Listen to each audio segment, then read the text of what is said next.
yung dahilan kung bakit ka nakulong is masamang tao ka na. Hindi. Kaya yun ang gusto kong ipananaw sa mga tao na nakakakilala sa porket nanggaling ng kulungan, ganito na siya kasama, ganun hindi. It's a way for that person to be a better person. Kung good na siya nung bago siya pumasok, she is now much more better person. Katulad mo, you are now a security guard, no? Yes.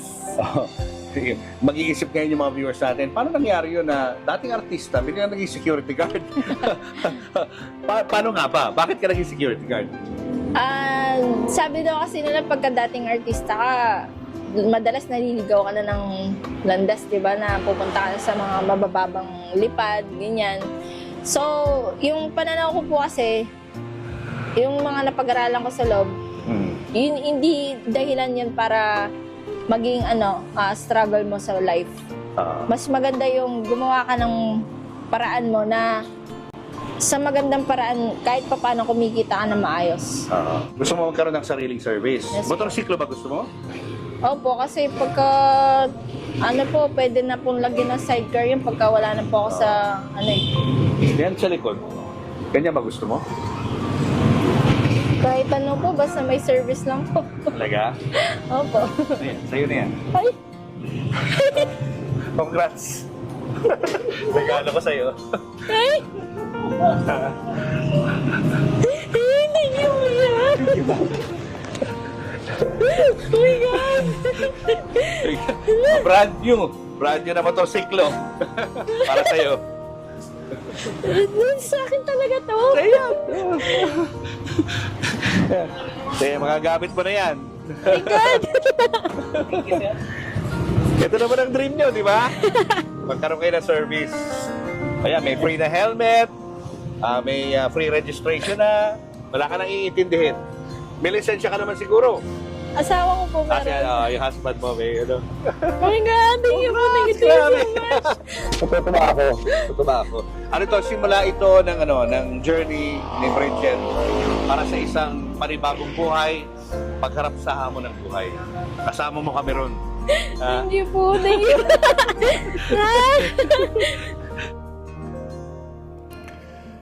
Inilunsad ng Seiko Films bilang sexy star si Bridget De Hoya sa pelikulang Kangkong.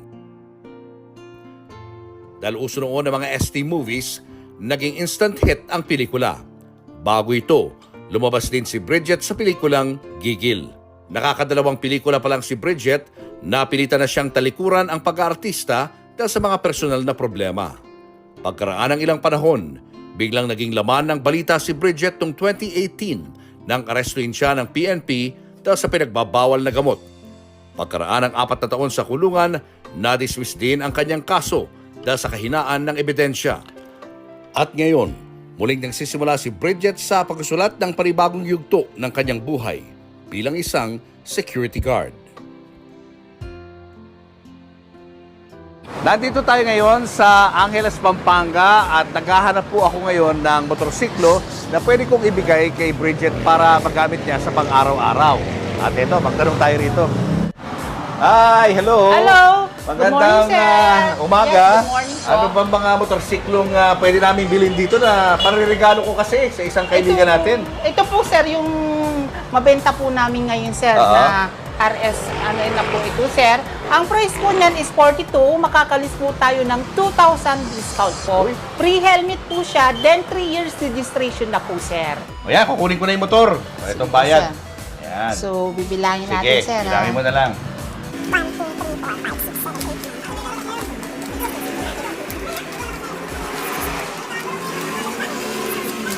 I received 40,000, sir. Okay. Sige. So, ang gagawin natin, hingin na lang ako ng resibo na Yes, na-receive nyo, tapos pa-deliver ko na lang yung motorsiklo mamaya. Yes, sir. Para surprise sa kanya. Okay po. Hi, Bridget. Hello po, Kuya. Hi, Julius. hello. Hello. po. Kamusta ka How na? are you? Okay naman po. Papunta ka na ng work. Yes po, pasok po tayo, Ay, thank sir. you, thank you. Ito na yung pinaka-area na po sa lahat-lahat na po. Nandiyan na po yung kama, nandiyan na po yung dressing room, Dito na lahat. all-in-one, banyo, and kusina po kung saan po kami nagluluto. Oo. Ayun na po. So, it's a simple life. Gano'ng katagal na kayo rito?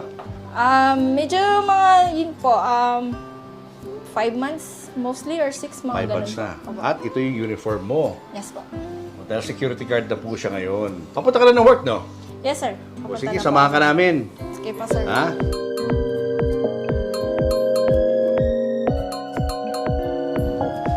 Ayan! Wow! Ano? Ready na? Ready for work?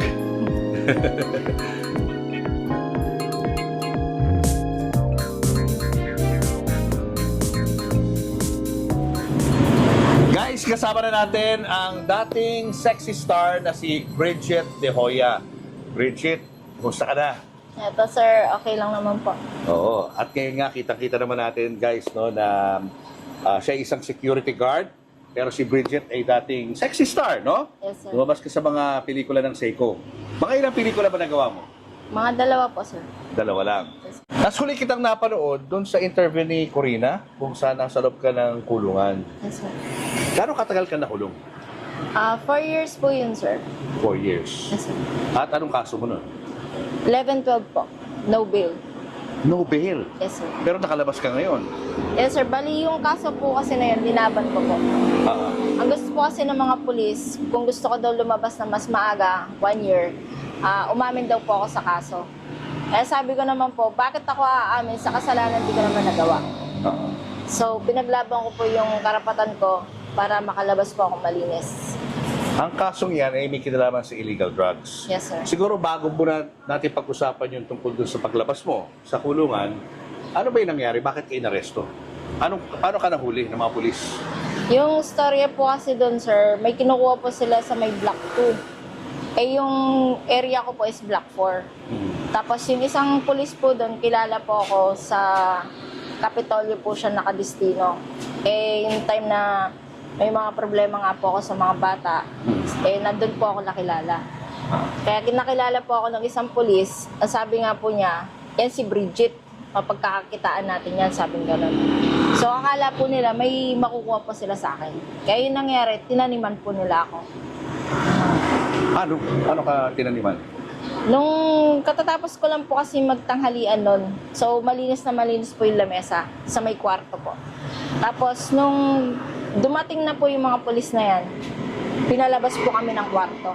Paglabas po namin, yun na nga po, sila na po yung pumasok din sa loob ng kwarto na yun. Tapos bigla po kami pinapasok din ulit sa kwarto. Tapos sinabi nga po nila, nasa amin daw po. Tapos doon na po nagkaroon ng mga video-video. Ano mga nakita mong drugs na nakalatag doon sa labesa? Hindi ko na po hindi ko na po masyadong matandaan kasi ang dami po talaga nakalagay sa lamesa eh. Talagang puno yung lamesa ko. Tapos punong-puno na ng pulis yung Opo. bahay mo. Yes po. May mga media na rin nakasama. Bali, hindi siya totally media, sir. Parang sila-sila lang din po. Sila lang. Pero gumagamit ka nun? ng Ay, drugs? hindi po, sir. Kasi lumabas, Bakit na-associate sa'yo yun? hindi ko lang po alam kasi yung ano lang po siguro yung kwento po sa akin ng mga ibang kasama ko sa loob ng kulungan is nakakota po dapat sila ng huhulihin. Pag hindi po nila nahuli, kailangan makagawa sila ng paraan para yung ibibigay po nila sa boss nila maging maging parang sa kanila yun, favorable. Parang ganun. Pero bakit ikaw? Of all? Ba't ikaw ang tinarget?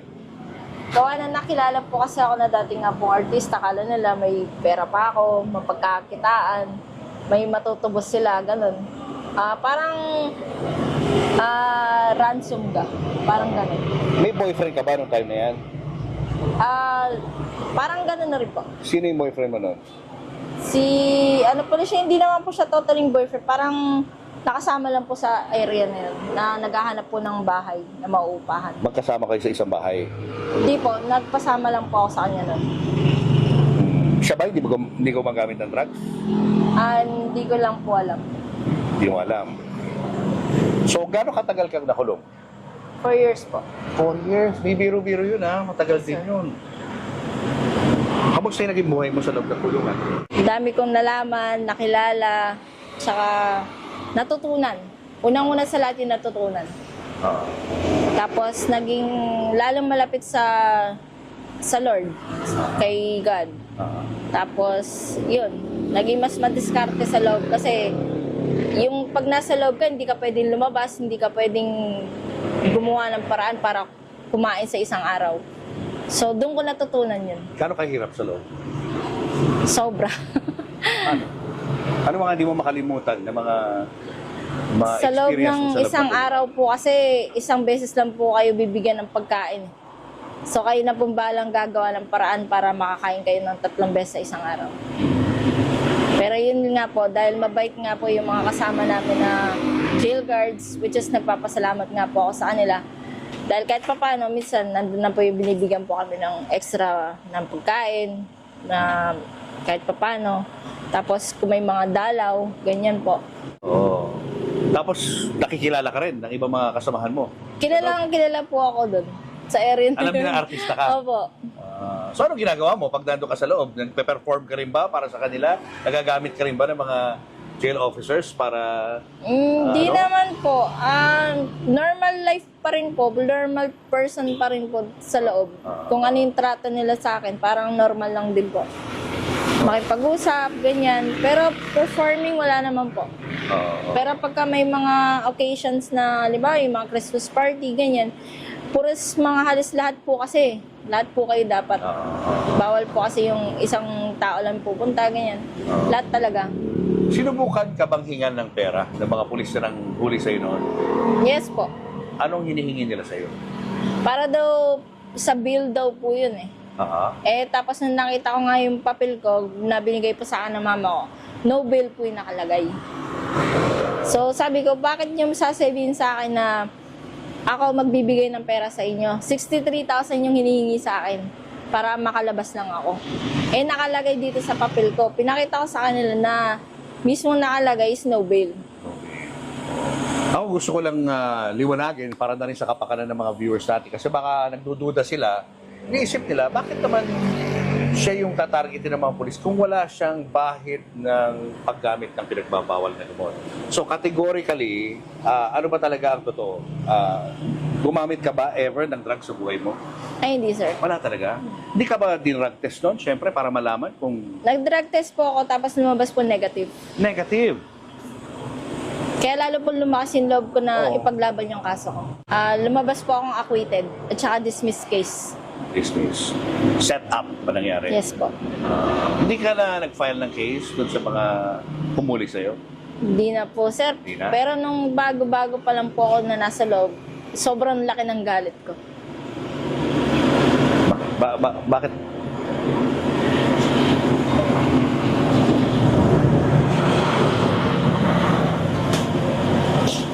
Sobrang laki ng galit ko kasi nandun na yung masisira yung mukha na ng mga bata.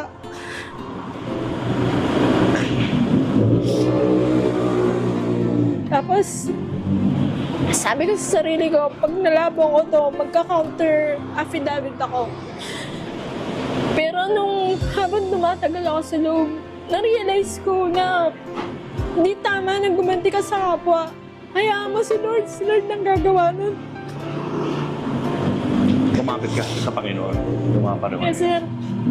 Kaya nung mga how many years na po ako, siguro mga 2 years and a half, doon na po makikita niyo naman po sa record ng mga Pampanga Provincial Jail. May mga nakulong na po na mga polis doon. Kumbaga, yung tinawag po nila ng mga ninja cops. Sila po yung isa sa mga kasama din po sa mga pinaggagawa po nila sa mga tao na sineset up po nila. Kahit alam naman nila na wala namang kasalanan, hinuhuli nila. Nakulong yung mga yon. Yes, sir. Nasa 174 na po sila. Anong naramdaman mo nung time na nahuli ka kapag iniisip mo yung mga anak mo? Ano naglalaro sa isip mo? Noong mga time na yun, sir, syempre nandun na yung naglaro sa isip nila, ba't nagawa ni mama ganito? Ba't nagawa ni mama ganyan? Sa tagal nga naman po na hindi kami nagsama-sama. Tapos, hindi ko naman po sila masisisi kung meron man po nakasira or meron naman pong naging masamang ano sa kanila. Pero nung time na nagkita-kita na po kami, naliwanagan naman po sila. Pero habang nasa kulungan ka, nagkaroon ba ng chance na makita mo yung mga anak mo? Dumalaw ba sila? Ay, hindi po. Pinakiusap ko po kay Ma'am Corina na sana wag dito. Please lang wag dito. Huwag dumalaw yung mga bata ron. Kasi unang pagkikita po namin, nasa likod po ako ng rehas. Ang pangit naman po. Ayaw mo talaga. Kaya ako na po yung, kumbaga yung, si Lord na rin po yung siguro yung gumawa ng way. Gawa ng, nagkausap-usap kami paglabas ko through Facebook, video call. Buhay pa yung tatay nila nun. Tapos nagkausap-usap kami na sabi ko pa nga is, within this year is pupuntahan ko sana sila. Which is ano yun, 2022. Sa kasamang palad nga po is na wala na po yung tatay nila. October 16, 11 pala. October 11 ang pinuntahan ko po sila. Yung tatay nila is dati aktor, di ba? Yes po. Nakasama mo sa pelikula. Yes po. Habang nasa loob ka ng kulungan, pag naiisip mo yung mga anak mo, paano mo pinoproseso yun sa isip mo na hindi mo nakikita yung mga anak? Hanggat maaari, sir, linalakasan ko lang po yung loob ko eh. Pero hindi mo pa rin po maiwasa kasi pagka oras na ng gabi, tulog na ang lahat, darating po yung oras na iiyak at iiyak ka. Dahil, ano mga naiisip mo na? Sana okay lang po sila. Sana mapatawad nila ako dahil sa pang-iiwan ko sa kanila. Sana, daming sana.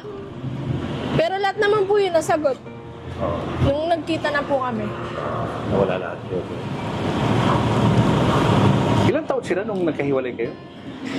Panganay ko po si Miguel, 10 years old po. May isip na rin, no? Eh ngayon po nasa 22 years old na po siya. 10 years old si Miguel, si Jason was 9, and then Michelle was 8. And then yung bunso ko po is 2 years old po lang. So nakalabas ka after 4 years, kamusta yung una yung pag-uusap ng iyong mga anak? Paano mo i-describe yun? Wala pong sumbatan na nangyari. Lahat po ng hiningi ko na mayakap ko lang sila. Lahat. Actually, pagdating ko, yakap agad yung nangyari.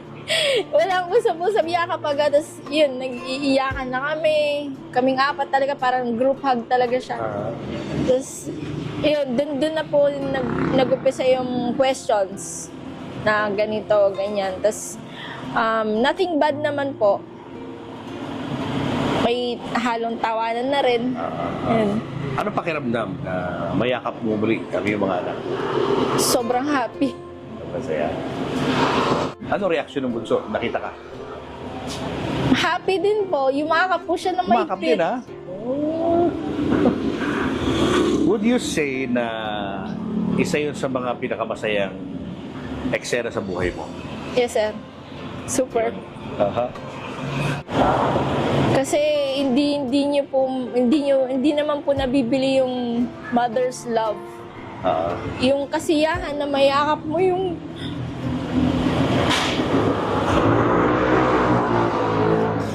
mayakap mo yung mga anak mo sa tagal-tagal. It's been how many years? 13? Tapos yun yung kauna-una na makasama mo ulit sila. Sobra. Sarap ng pakiramdam. Balikan lang natin ang konti nakaraan mo, no? Para sa mas masaya-saya naman ang mga kwento ng buhay. Ikaw ba American citizen ka daw? Yes, sir. Paano ka naging American citizen? I was adopted by my grandmother who lives in Washington State, not DC State. Okay, Washington State, yeah. Yeah. And you were how old nung in-adopt ka niya? I was about 5 years old when I got there. Pero baby pa lang po ako, na-adapt na po niya ako. So naglalakad na po siya ng mga papers. And then 5 years old, I got to America. And I stayed with her and studied in elementary school there. And then what happened? And then my mom got lung cancer, stage 4. So nobody was... When you say mom, that's your lola? Yes po. Okay. Because I was adopted by her and I had a birth certificate as a U.S. citizen named by her. Aha. So, yun nga po, parang naging biological anak niya na po ako. Kaya tinawag ko na po siyang mom. Okay. Tapos I stayed there for about 8 years and 13 years old I came back. Bakit ka babalik? Kasi po wala na pong mag-aalaga sa akin doon. Kasi may sakit nga si... Opo, may sakit na po si mama ko doon. Yung mom ko. Oo. Paano siya nagpaalam sa'yo? She said that I had to stay here in the Philippines and she couldn't take care of me anymore because it's been like months before I went back to the Philippines. She was staying in the hospital most of the time. So, di kami totally nagkakasama-sama sa bahay. Tapos yung kumare lang po yung nagbabantay sa akin. Kaya sabi nga po niya is, you have to go back to the Philippines. You need to stay with your real mom and your grandma. They will take care of you. As for me, I can't take care of you anymore. And I have to go back to the States. Basta alagaan mo yung sarili mo. Yun yung pong huling sinabi niya sa akin na hindi ko makakalimutan. Ano pakiramdam mo doon? Siya yung nanay mo, di ba? Na tinuturo. Yung time po kasi na yun, parang ano pa kasi hindi pa shocking eh. So parang okay pa, akala ko magpapaalam lang siya, tapos babalik din po siya, magpapagamot lang, ganyan. Tapos kukunin din niya po ako ulit, ganon. And then, recently around 2010, nung nalaman ko na she was gone. Paano mo tinanggap yun? Sakit, super. Kamusta yung naging buhay mo sa nanay mo? Yung totoong nanay mo? It's a big trial. Because? Because I never grew up with her and hindi ko totaling kilala yung ugali ni mama. Sinasaktan ka ba niya? As a child being minsan matigas ang ulo, ganyan. Opo, nandun na po yun sa baga mother's discipline naman po. Ganun lang, normal. Wala namang parang naabuso ka o ano, walang gano'n? O meron din? Wala naman po mga ganun. Was it a happy, adolescent life with your mother? Or I wouldn't say it was happy. I would say it was in between. in between lang? Yes. But you are happier in the US, I'm sure. I was really happy in the US because I was with my mom and I had friends there and nandun na yung naramdaman ko talaga yung love as a mother. Naramdaman ko talaga siya. Kasi sa totoong mom ko kasi, let's just say it's 50-50. 50-50 chance of love. Buhay pa ba siya? Yes. Magkikita pa kayo? Apo. Okay naman kayo? Okay naman po kami. Recently, nag-uusap-usap but hindi totally like mother and child conversation. Paano ka napunta sa showbiz? Ilang taong ka nung na-discover ka? I was only 14 back then. So, like I said, it was a big trial for having a mother like her. Hindi nakayanan ng stepfather ko buhayin yung mga kapatid ko. So, I had to quit school. So, I'm a second year dropout. And then, nakapag-work ako. Si mom ko mismo yung nagpasok sa akin sa pagsasayaw sa bar. So, yun. At 14, ha? So, na-discover ako sa Mystic, Quezon Ave. So, yung isang, dresser doon, siya po yung, may kapitbahay na cameraman. Tapos, yung cameraman po na yon na nagpasok sa akin kay Sir Robbie. Robbie Tan. Yes po. Ano mga sinabi niya sa'yo? Gagawin kitang baby Osang. Because ka mga makawig mo no? Yes Si po. Osang. Yun po yung first 10 na talagang nasabi niya sa akin, gagawin kitang baby Osang. Sabi niya. Tapos, yun na po, nandun na yung mga dyaryo, tapos mga magazines, doon na nag-umpisa po lahat yun, pictorials. Tapos, parang naging favoritism yata. Ganon. Naging favorite ka ni Robbie? Opo. Sino ba kasabayan mo? Si Vinny Jacinto, pero nauna po ako ng mga 1 month kay Diana Subriri. Sa ka-movie ka agad? Yes po, introducing po ako sa Gigil. And then, naging bida po ako sa Kangkong. Sa loob po ng 1 year lang po ng kontrata ko sa Seiko. Naging 2 movies po. Sa Kangkong, anong role mo doon? Okay, sa title, Kangkong. Yung storya po kasi Wala ako, nagbebenta ka ng Kangkong. Hindi po. Ay, hindi. Ano? Ano po siya, real, true story po ng life ko na linagyan po ng konting twist. So, naging comedy po siya. Okay. Real life story ko na from the US, came back to the Philippines, and then had an crash on a tricycle driver, which is a pari pala. Okay. And then, yun nga po na parang pinipilit ko yung pare na mahalin ako, ganyan. Habang nandun kami sa may kangkungan, ganyan. Okay. So, doon kayo sa Kangkungan. Yes, sir. Naglalabing-labing ni Father. Ganun, no? Yes, sir. So, kasama ko po doon sila Ma'am Odette Can, Jericho Rosales. So, first movie is Gigil, Kangkong, tapos wala nang sumunod. Dala na po. Bakit? Ayun nga po, like I said, hindi po naging maganda yung ng mama ko sa akin. Kaya, mas maganda po yung huminto na lang po ako ng time na yun. Pero nakikilala ka na nun, di ba?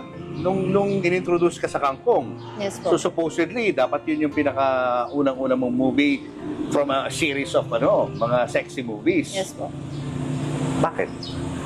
Ganun ba kabigat yun, yung problema para tumigil ka? Yes, sir. Medyo private and personal na pong problema po kasi. Money ba to? Something about money? It's about money din na rin po. So, doon, ang may problema po is family. Paano mo sinabi kay Robbie yun, na ayaw mo na? Ay, alam po nila, sir. Alam po nila kasi on the set, mismong director ko na mismo yung nagsabi rin sa akin na mas maganda nga talagang huminto na lang ako. Gano'ng kabigat yung problema? Yes po. Alam po ni Sir Robbie yun kasi may mga kasama po akong mga lightman na nakakuha po ng mga pictures ng mga ginagawa sa akin. Kaya pumayag na rin po si Sir Robbie. Medyo vague, hindi ko masyadong maintindihan. Parang na-abuse ka ba ng ano? Parang ganun po. Okay. And you would rather not talk about it, Yes no? po. So I respect that, no? Anong ginawa mo after nun? Paano ka naging busy? Bali, nakilala ko nga po yun doon si Miguel Moreno po. Tapos, Hindi yun na sa Kangkong mo siya nakilala? po. Ay, O hindi, after na? after na po Okay. yun. Madalas, Artista rin to, di ba, si Miguel? Yes po. Tapos, Tapos yun po nagpakasal lang. ba kayo? Ay, hindi po. Hindi. Nagsama kayo? Nagsama lang po. Tapos nagtayo po ng maliit na business which is buy and sell. Buy and sell ng mga kotse. Ngayon, buy and sell na ng mga motor. Kumusta naman ang buhay? Ma-controversial pa rin po. Dahil, ano nangyari? Ayun nga po, yung mga bata, dinayo sa akin. Tapos, a lot of things. But, ngayon, na-realize ko naman po na tama lang po siguro na talagang inalis sa akin. Bakit? Ano bang kasalanan mo? Hindi naman po ako yung may kasalanan. Tama lang po na sa kanya na lang po napunta yung mga bata kasi katulad po ngayon, nung huling nakita ko po sila is nagbabayan sila po sila ng mga motor which is okay na po sa akin na sila na yung nagmana. Sila na yung nakakuha ng mga pagbabayan sila nila, ganyan. Tsaka hindi ko rin po sila kaya talagang buhayin. From my side. Mas kaya silang buhayin ng side ng father nila. Pero bakit kinailangan nyo maghiwalay? Anong dahilan? Wala na po yung respect sa isa't isa. Nagkakasakitan na kayo? Yes, sir. At nakikita ng mga bata yun? Yes, sir. Paano mo ini-explain sa kanila yun? Pag nagtatanong sila, bakit gano'n? Yung mga panahon po na yun kasi hindi ko na po matandaan kung paano ko po na ipapaliwanag sa kanila. Pero ngayon pong latest na lang po is okay naman po kami. Ibig sabihin, hindi po ako sinira ng tatay nila sa kanila. But you were lost nung time na yan. I was. But I still had my 2 own feet. I had to stand up. Anong nagiging outlet mo nung panahon na malungkot ka at problematic ka sa family life? Focus on work. I was a tourist guide before. Saan? Sa Angeles. And then Makati, city guide. So, yun, dun ako na-discover sa mga pagtuturist ko. Doon ko rin nalaman yung naramdaman ko. Yung karamdaman ko. Kasi yung dalawang mag-asawang Arabo, sila po yung tumulong sa akin. Para Ano magamot itong ako. karamdaman na to? Yung nagkaroon po ako ng breast cancer, stage 2. How would you describe yung journey mo na yun? I was alone. And I was not with any family members. They did not know. I was undergoing chemotherapy and I was getting thin, really, really thin. In just 1 year, from 40 waistline to 23 waistline. So, 1 year and a half akong nagpapakimo, which is sobrang laking pasalamat ko dun sa mag-asawa na yun. Dahil sila yung tumulong sa akin. Boss mo yung mga yan. Yes, sir. Gaano katagal ito? I just discovered it when I was around 2014. 2013, 2014, ganyan po. That was after you were arrested or before pa? Before po. Before pa. Ano That- ba naglaro sa isip mo nung sinabi sa'yo na meron kang breast cancer? Mga Stage kids 2. ko po. Kids ko po. Unang-unang pumasok sa isip ko yung mga bata. Paano na sila? Hindi ko pa sila nakikita. Please God, wag naman. Puros ganon. Tapos, yun. Lakasan mo yung loob mo. Yun lang lagi sinasabi sa akin nung kasama kong Arabong babae. Lakasan mo lang yung loob mo. Kakayanin mo yan. Sabi ganon. So, nung time na na-arresto naman po ako, andun na po ako sa stage of recovery. Kaya nung nandun po ako sa Corina Sanchez, is wala po akong buhok dito. Halos sa likod. Yes, yes. Yun po. Okay. Nakikimo ka pa nun? Patapos na? Katatapos lang po. Tapos, yun yung inano nila na may mga wigs daw dun sa bahay, ganyan. Tapos napagkamalan pa nga daw po na asset, ganon. Sabi ko, no, hindi ako asset ka ako. May mga wig cancer ka. ako, kaya ako may wig ka kung ganon. Asset kasi nagbabago-bago ka ng anyo Yes po. dahil sa wig mo. Ay, sabi ko, hindi ko alam yung mga sinasabi yun. Sabi ko pa sa mga polis. Tapos, yun nga po. Hindi ka nag-try na, syempre, since nagkaroon ka ng health scare, hindi mo sinubukang kausapin yung mga anak mo? Nakausap ko sila 2016. After na Natatandaan ko po yan, 2016, nakausap ko yung tatay nila, tapos pinakiusap ko na makausap ko lang sila. Through Facebook ko po yun na dumaan ako sa kanya. Tapos binigay niya yung number, nakausap ko sila, nakausap ko siya, yung mga bata, pa isa-isa. Tapos sabi ko, kilala niyo pa ba ako? Oo naman ma, ikaw naman ma, paano hindi ka namin makikilala? Eh, ikaw yung naglabas sa amin. 9 months mo kaming dinala sa tiyan mo. Sarap sa pakiramdam. Nakakatawa na after how many long years, alam pa nila. In fairness din kay Miguel, diba? Hindi naman magiging gano'n ang pananaw ng mga anak mo kung hindi maganda yung mga sinasabi niya. Yes, sir. Kaya malaki rin naman yung naging pasalamat ko kahit na may mga ups and downs kami ng time na yon, hindi pa rin naman naging ano sa mga bata. Nakapag-asawa ba siya uli ng iba bago siya namatay? Yes po. Nakapag-usap pa kayo bago siya pumanaw? Yung paglabas ko po noong April 29, mga around May po yun, birthday po ng anak ko, kung natatandaan ko, is nakapag-usap po kami through chat, video call. Tapos yun nga po, nakausap ko yung panganay ko. Kumusta naman? Okay naman po, nandun na yung, may galit na siya ng time na yun, yung anak kong panganay, kasi akala niya ganito, ganyan.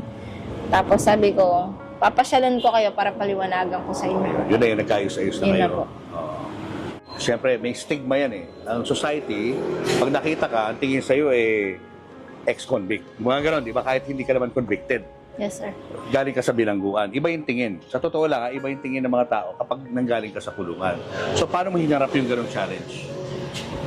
Unang-una po kasi sa FB, masyadong social media, masyadong maraming bashers, comments, na halos hindi naman nila kilala yung tao, is ginajudge kagad. So, hanggat maaari, hinarap ko yun. Gumawa ko ng sarili kong vlog, tapos gumawa ko ng sarili mga videos na this is me now. don't judge. Don't judge the person just because of the past. And don't judge because nanggaling lang siya sa likod ng rehas. Hindi lahat ng mga nakakulong tulad ng sinabi ko nun na kay Ma'am Corina, hindi lahat ng nakakulong may kasalanan. So it's God's way of maybe putting someone in that situation. Maybe naliligaw na siya ng landas or nakakalimot na siya. It's God's way kung bakit ka nandun. So hindi lahat ng dahilan kung bakit ka nakulong is masamang tao ka na. Hindi.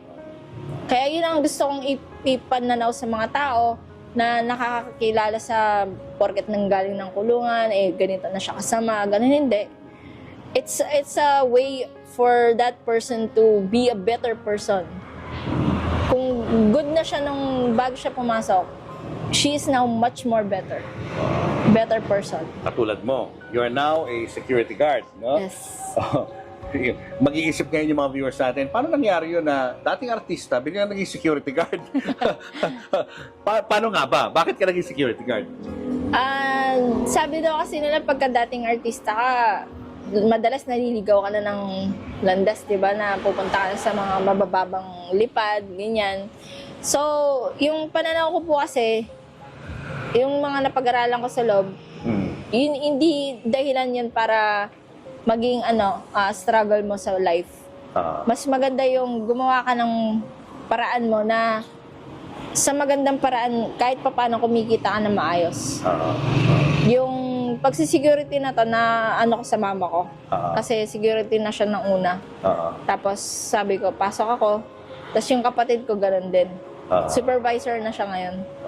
So yun. Anong training ang pinagdaanan mo para maging gwardiya? ROTC. Oh my God. ROTC. Very unforgettable. Dahil?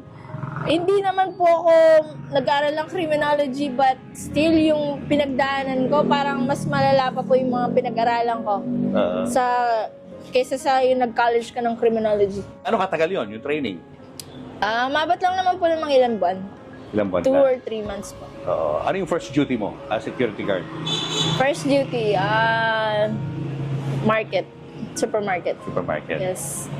And then, second duty would be whole compound of Infinity. They call it Infinity. Yun, dun po yung naging duty ko. Kung saan kumakain sila Wendell Ramos, si Sir Jimmy Santos. Sa area po na yan. Nakikita ka nila? Actually, hindi po kasi nasa admin office po ako. Office work. Opo, bali, security guard, aka receptionist. Yes, Okay. And right now, you're working here in the school, no? Yes po. Bantay ka sa school. Kailan ka pa rito? It's been how many months na rin po? Na-assign ka ba sa mga bangko, mga ganun, o kaya mga delikadong trabaho? Ay, di po. Sa last na junitihan ko po, yun, medyo nagkaroon po ng eksena. Ano nangyari? Yun nga po, hindi po yata nakayanan ng bata. From 5th floor is lumundag po siya. Lumundag? Yes po. Kasa ka nun? Naka-assign po ako sa back gate. Tapos? Ay, side gate po. So, yun nangyari po yun is nasa front gate po yung mga tao sa kabilang building. Ano nangyari sa'yo? Po, lahat po na-shock. Tapos nataranta po yung mga estudyante, which is kami naman po bilang gwardiya is kailangan kalmado. So, we just assist the students calmly that the school day is gonna be canceled and they had to go home. So, medyo na-traumatize yung iba, ganun. So, you still have to assist them. Traumatized ka rin? Expected mo na po kasi yung ganun pag pumasok ka ng security. Expected mo na yung may mga incidents ka na mararanasan, actual na mangyayari. So, kalmado lang din po. Pero of course, kung ang wish mo syempre, na ligtas mo yung bata. Yes po. Diba? Bilang isang gwardiya. Yun lang ang pinaka masasabi nating medyo delikadong parang delikadong mangyayari sa buhay mo. Meron ka bang meron ka bang gustong hilingin sa yung paglapit sa amin? Siguro yung makapag lang po ng motor para pagka na-duty po sa ibang area. Oo. Kasi kadalasan po kasi hindi lang po isa yung pinopostingan. So, ang gusto mo, magkaroon ka ng ano? Sarili pong service. Gusto mo magkaroon ng sariling service? Yes, Motorsiklo ba gusto mo? Opo, kasi pagka, ano po, pwede na pong lagyan ng sidecar yun pagka wala na po ako sa, ano eh. Yan sa likod. Ganyan ba gusto mo? Kahit ano po, basta may service lang po. Talaga? Opo. Ayan, sa'yo na yan. Ay! Congrats! Regalo ko sa'yo. Ay! Thank you, kuya! Oh my God! Brand new. Brand new na motorsiklo. Para sa'yo. Sa akin talaga to. Sa'yo. Kaya magagamit mo na yan. My God! Ito naman ang dream nyo, di ba? Magkaroon kayo ng service. Ayan, may free na helmet, may free registration na, wala ka nang iintindihin. May lisensya ka naman siguro. Asawa ko po Kasi meron. yung husband mo, may ano. Oh my God! Thank you po. Thank you so much. Tutuba ako. Ano to, simula ito ng ano, ng journey ni Bridget para sa isang panibagong buhay, pagharap sa hamon ng buhay. Kasama mo kami ron. Thank you po. Thank you. Marunong ka ba magmotor? Dati po, kasi nagka-phobia. Pero yung asawa ko po yung magdadala. Maraming salamat, sir. Yung surprise. Hindi ka akalain. Hindi ka mag-get over, ha? Yes po. Salamat, sir. Dati po kasing magkakaibigan lang po kami. Tapos hanggang sa, yun nga po, nung paglabas ko po is, parang nakita ko po siya sa Facebook habang nag-scroll po. And then, nagulat na lang po ako, siya po yung nag-add sa akin. Tapos yun, nagka-get together again. And dun na po nag-umpisa yung story. Pero security guard din siya, ha? Yes po. Oo. Bali sa agency naman po ng kapatid ko, doon ko po siya pinasok. Ako po yung nagpasok sa kanya para magkaroon po siya ng ng experience of being a security guard. Kamusta naman siya bilang isang partner? Sobrang masasabi ko, nasa kanya na lahat in one package. Nandun na yung napaka-loving husband niya. Yung hindi ko na-experience sa first husband ko, excuse na lang sa kanya. Pero, as in, hindi siya ganon. Never dumugpa yung kamay niya sa akin. Hanggat maaari, pag alam niya nang galit na ako, siya mismo gagawa ng paraan para kumalma ako, maging okay ako. Binibilan ako ng roses pag alam niya may galit na ako sa kanya. Uuwi siya may roses. Sweet, ha? Yung mga ganun po. Opo, ganun po siya. And every mansary, hindi na dapat sinaselebrate, pero mansary talaga alam na alam niya. Oo, napakaswerte mo naman. Yes, po. At swerte rin naman siya Super. sa'yo. Yes, Siyempre, di ba? Wala kayong planong magpakasal balang araw? Yun po, sa ngayon nag-iipon nga po dapat kami para sa, kahit sa West lang po, makapagpakasal kami. Kasi single po ako sa status ko, kahit siya ganun din. First husband and first wife po kami yan. Pero dahil American citizen ka, may chance ka pa na bumalik sa US. If Yes, sir. ever na hindi or maging challenging ang life mo rin sa Pilipinas, pwede pa rin namang maging alternative yung pagbalik mo ng US para doon ka magsimula ng panibagong buhay. Yes, sir. Kung ako lang naman po yung masusunod, okay lang naman po sana na bumalik. Kaso, big problem po kasi is yung back to step 1. Ando na yung wala kang bahay, wala kang trabaho, wala kang pera, wala kang kahit ano. So it's like just coming out of a shell, like you were just back from the jail and coming out with nothing. Unlike here, alam mo na po yung pasikot-sikot ng buhay na madiskarte, kung ano yung pwede mong gawin, kahit pumunta ka lang sa kapitbahay, umutang ka, pwede. Sa Amerika kasi, sir, di naman po pwede. Totoo. Opo, kaya yun nga po, magiging big struggle po. Anyway, I'm happy for you na nagsisimula ka na ng panibagong buhay. At ano naman ang pakiramdam na ikaw ay may bago na sasakyan?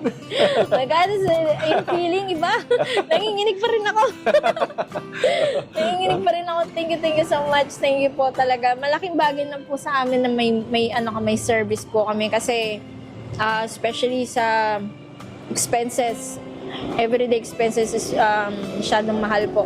Lalo na yung bigas, magkano na po sang panahon ngayon. Kaya wala po talaga natitira sa sahod namin.